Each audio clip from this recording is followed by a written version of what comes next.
भारत में कुछ दिनों पहले मैंने एक सुर्खी आपके सामने रखी थी। कहा था कि क्या भारत को गुलाम बना रहा है जियो। यह शब्द मैंने इसलिए यूज किया था कि जियो जो आया बहुत सस्ते दाम पर था, वो आकर के बहुत तेजी से भारत में फैला। आया तो फ्री में ही था ना, प्रेडेटरी प्राइसिंग लाया था, मुफ्त का सा व्यापार करके आया था। लेकिन आते ही इतना तेजी से फैला कि सबसे पहले उसने भारत की कंपनियों में बीएसएनएल को टक्कर मारी। उसके साथ साथ बहुत सारे और जितने भी हमारे प्राइवेट प्लेयर्स थे, उन प्राइवेट प्लेयर्स को टक्कर मारी, मार करके जबरदस्त तरीके से मार्केट कैप्चर किया। मार्केट कैप्चर करके एकदम जाके टॉप पर खड़ा हो गया। ऐसा टॉप पर खड़ा हुआ कि उसके बाद तय होगा कि अब मार्केट की रेट क्या होंगी। मार्केट में एयरटेल, वोडाफोन जो उसके कॉम्पिटिटर्स थे, पहले उन्होंने उसी की देखा देखी रेट घटाई। अब जब जियो फिर से रेट बढ़ाने लगा तो ये सब लोग इसके अनुसार रेट बढ़ाने लगे। इसी को ध्यान में रखते हुए हमने कहा था कि बाजार में ये विशेष प्रकार की व्यवस्था मोनोपोली कहलाती है, एक अधिकार प्रकार का मार्केट कहलाता है, और ये किसी भी प्रकार से किसी देश के लिए अच्छा नहीं है। हमारे जैसे लोकतांत्रिक देश में जहां सरकार के द्वारा हमारे हितों की सुरक्षा की गारंटी है, ऐसी स्थिति में हमारे देश में एक तरफ टेलीकॉम और अब दूसरा सीमेंट उद्योग इसी तरफ बढ़ता हुआ दिखाई दे रहा है। मेरे प्यारे साथियों, किसी भी व्यक्ति की सबसे बुनियादी आवश्यकताओं में होता है रोटी, कपड़ा और मकान। अब ये जो मकान है ये बनता है मेजर एलिमेंट सीमेंट से, रोड़ी से, पत्थर से, ईंट से, सरिये से। लेकिन इसी में सीमेंट का बहुत बड़ा महत्व है, क्योंकि जब आपका मकान बनना होता है तो आप तय करते हैं कि घर में कौन सा सीमेंट आप यूज करेंगे। सीमेंट के महत्व को तो आप समझते हैं, लेकिन यह नहीं समझ रहे कि जियो की तर्ज पर ही अब यहां पर भी कोई एक अधिकार की लड़ाई लड़ रहा है। लेकिन इस बार अंबानी नहीं, अडानी की बारी है। मेरे प्यारे साथियों, अडानी ने अचानक भारत के दूसरे सबसे बड़े सीमेंट निर्माता बन गए हैं, और ऐसे में इनके द्वारा शुरू की गई यह लड़ाई आगे औरों को भी मोटिवेट कर गई है। ऐसे में ही भारत की नंबर 1 सीमेंट निर्माता कंपनी अल्ट्राटेक, जिसके मालिक बिड़ला हैं, उन्होंने और कई कंपनियों का अधिग्रहण कर लिया है, ताकि इस नंबर 1 की लड़ाई में कि किसका मार्केट पर कंट्रोल होगा, उस पर बिड़ला आगे टिके रहें।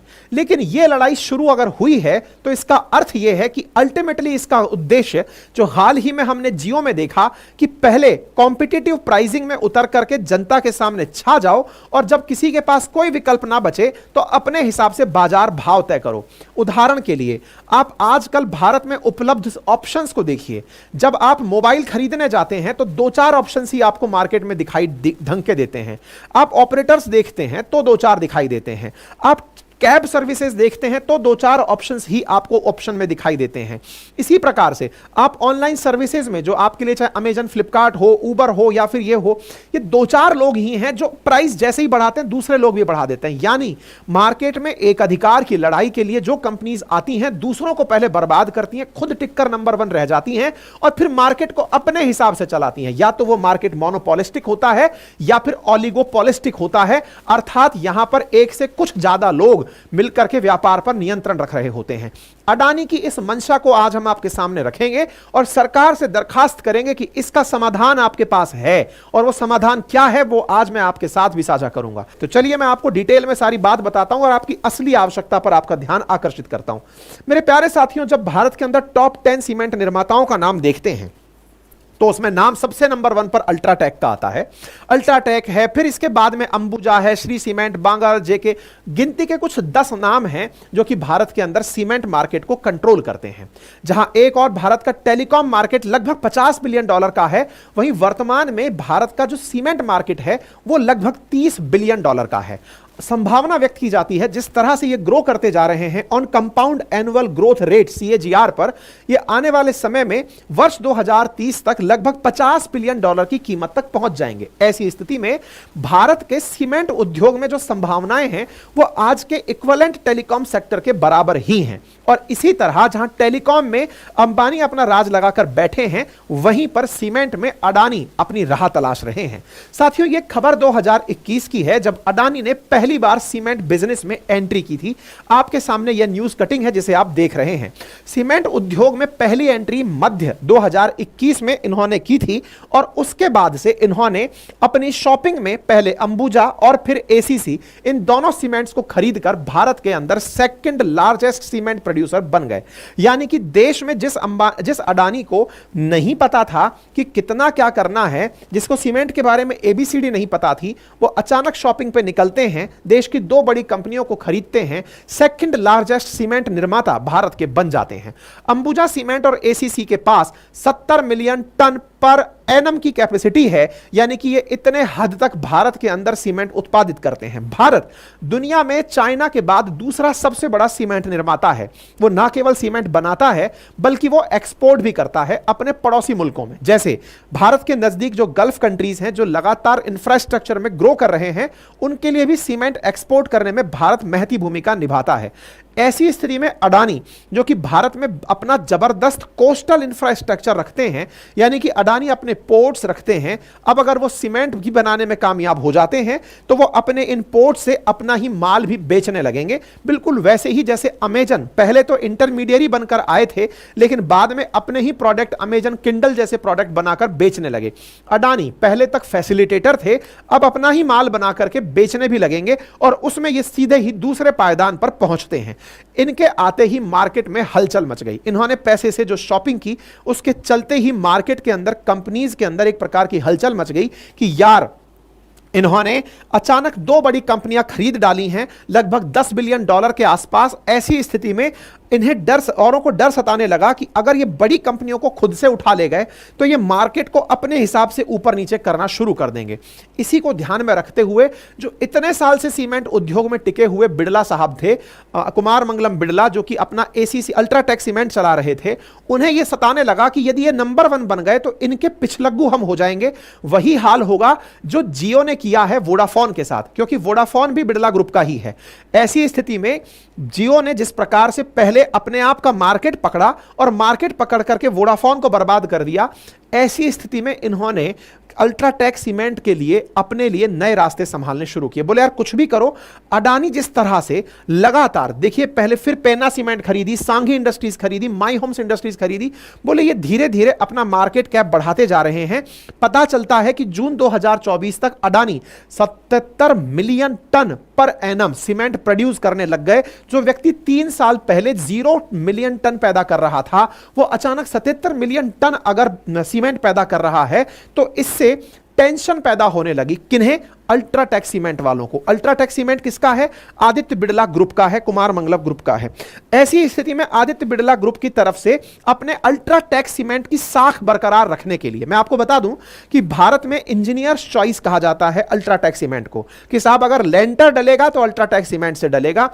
ये सच है, जब आप भी अपने घर में कंस्ट्रक्शन कराते हो तो ये जान पाएंगे कि इस सीमेंट ने अपनी क्रेडिबिलिटी लंबे समय से बरकरार रखी हुई है।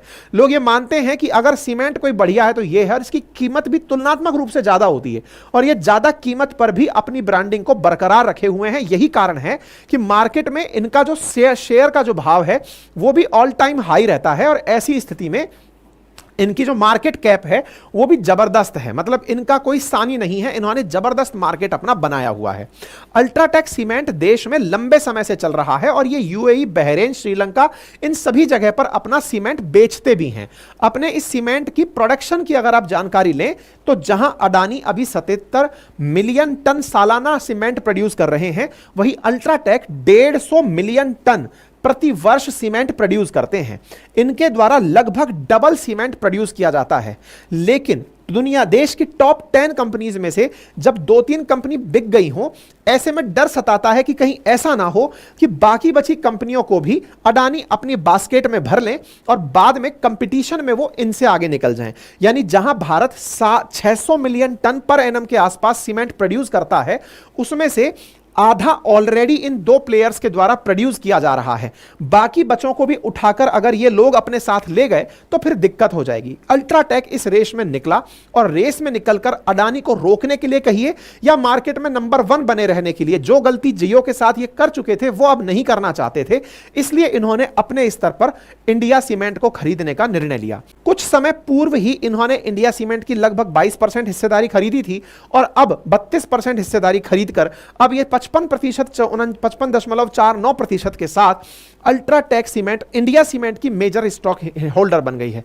कारण चाहे जो भी हो, लेकिन सबसे बड़े कारण में अडानी है, जिन्होंने एक अधिकार की तरफ जो रेस लगाई उसको देखते हुए और अपने अनुभव, क्योंकि बिरला ग्रुप पहले ही वोडाफोन और आइडिया वाले केस में आइडिया का नुकसान जियो की वजह से होता हुआ देख चुके थे, अब इनकी वजह से नुकसान होता हुआ नहीं देखना चाहते थे, इसलिए अल्ट्राटेक को अपने नंबर 1 पर बनाए रखने के लिए उन्होंने अधिग्रहण शुरू कर दिए।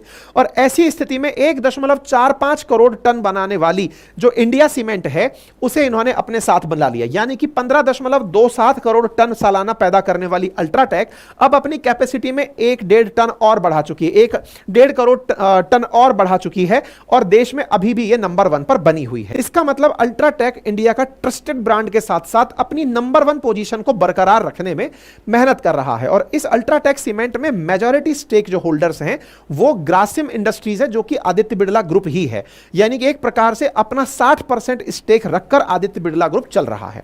लेकिन क्या हम आदित्य बिरला ग्रुप के बारे में इतने सिक्योर हो सकते हैं कि ये लोग एक कंपनी को खरीद करके अपने आप को नंबर 1 पर रखने की जो लड़ाई लड़ रहे हैं, ये अपने आप में एक चिंता की तरफ इशारा करती है, जिस रेस को भले ही जन्म अडानी ने दिया हो, लेकिन अब ये खुद भी तो पीछे नहीं हट रहे।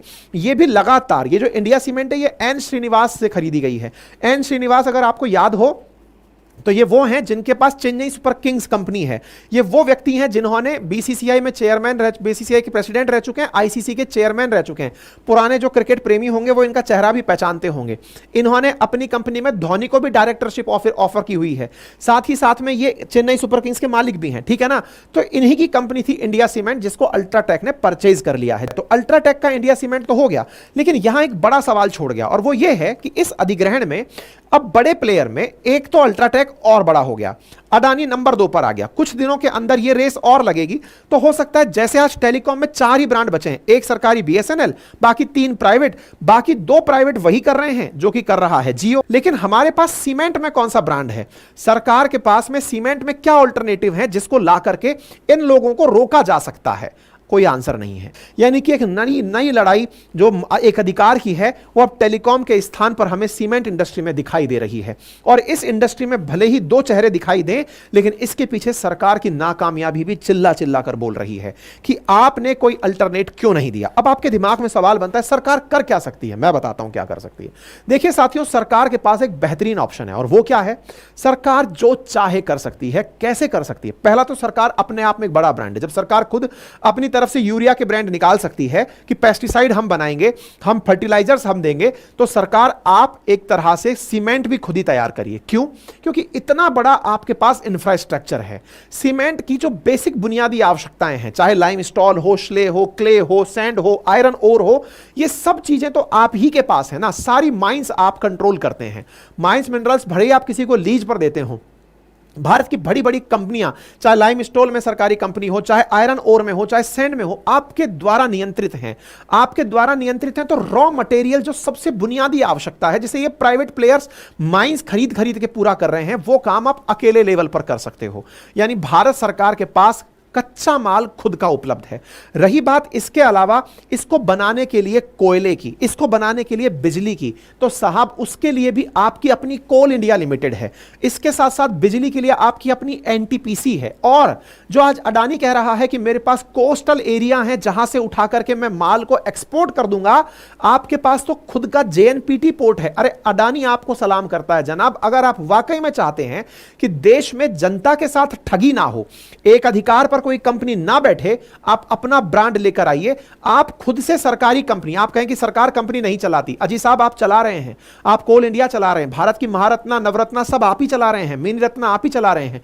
ऐसी कोई कंपनी फ्लोट करिए जो भारत में सीमेंट बनाए और सीमेंट में वो नंबर 1 बनकर आए। केवल इसलिए नहीं कि साहब ये डाल दिया हमने भी एक प्लांट, नहीं। जैसे आज एनटीपीसी को कोई टक्कर नहीं देता, ओएनजीसी, आईओसीएल, ये सब वो कंपनी है, एचपीसीएल जो आपकी अपनी कंपनी है और इनके आगे कोई खड़ा नहीं होता। ऐसे में आप भी अपना प्रोडक्ट लेकर आएं और आकर के भारत को इस रेस में से वैसे ही बताएं जैसे कि आपने बीएसएनएल को खड़ा करके जियो के एक अधिकार को टक्कर दिए। ऐसी स्थिति में ये सब चीजें आपके पास अगर हैं तो भारत में आप निश्चित ही अपने इंडियन पोर्ट्स के माध्यम से, चाहे कांडला हो, जेएनपीटी हो, मर्मगांव हो, जो आधिकारिक सरकारी पोर्ट हैं, आप उनके माध्यम से देश के इस माल को एक्सपोर्ट करें और देशवासियों को उस एक अधिकार से रोकें। दूसरी इंपॉर्टेंट बात, मैं केवल सरकार कब यह कंपनी बनाएगी तब तक की तो बात और है, उससे पहले भी सरकार आपसे एक और उम्मीद है और वो ये है कि भारत में आपने ऑलरेडी ऐसे कानून बना रखे हैं जो इस एक अधिकार की लड़ाई को रोक सकते हैं। आप उसे एग्जीक्यूट करने के लिए संस्थाओं को ताकत दें।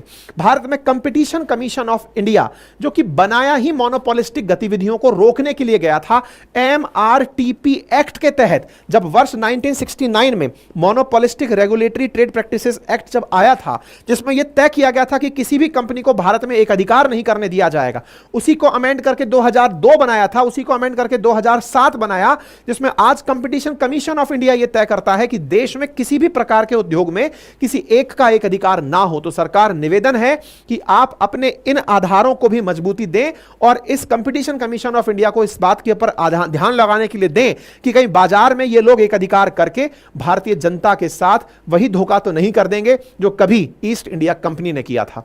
उम्मीद है कि आप सभी साथी भी इसके साथ, इस जानकारी के साथ पूरी तरह सजग हुए होंगे और इस जानकारी को अपने अन्य साथियों के साथ भी साझा करें, अपनी राय भी रखें। क्या आपको शुरुआती लाभ के बदले जिंदगी भर की उस परेशानी की तरफ जाना है जो आप लोगों ने अभी कुछ दिनों पहले गूगल के केस में देखी, फिर जियो के केस में देखी, आने वाले समय में सीमेंट के केस में भी क्या आप देखना चाहते हैं? अपनी राय कमेंट बॉक्स में जरूर रखें और अगर नहीं चाहते तो फिर इस बात को ज्यादा से ज्यादा लोगों तक साझा करें। अपनी राय कमेंट बॉक्स में रखें, चैनल पर नए हैं तो सब्सक्राइब कर लें।